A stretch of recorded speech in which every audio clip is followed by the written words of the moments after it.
Dragi prieteni, salutare!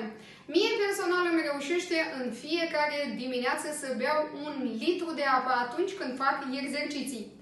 Dar știți de ce îmi reușește să beau tocmai 1 litru? Din cauza că beau apă Kangen cu acele 4 proprietăți miraculoase, cum ar fi microstructura, alcalinitatea, antioxidarea, iar în acest video vom discuta despre hidrogenul activ și Ruslan Fliștoc va arăta un experiment care iarăși m-a frapat prima dată când l-am văzut. Așa, vreau să spun, doamna Galina, că hidrogenul activ este unul din cei mai puternici antioxidanți. De ce?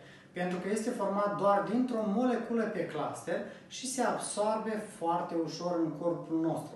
Eu recomand mereu să bem cât mai multă apă direct de la dispozitiv, pentru că acest hidrogen activ nu se păstrează mult sau în sticla noastră care o ducem cu noi zi de zi, nu prea îl avem.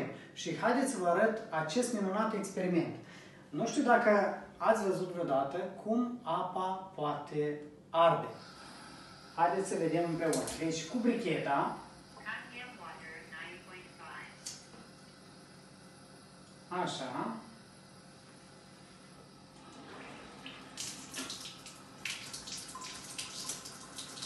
vom da focul aici aproape.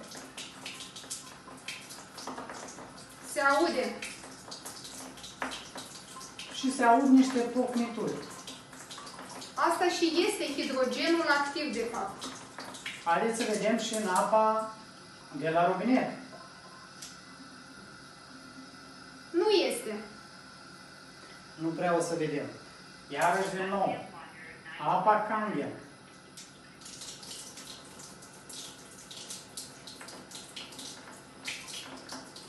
Iată, auzim diferența și vedem, de fapt.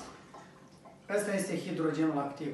De aceea, apa Kangen are foarte multe beneficii cu toate proprietățile, inclusiv acest hidrogen activ minunat pentru toate celulele noastre. De aceea, eu personal mă străduiesc să o beau direct de la dispozitiv.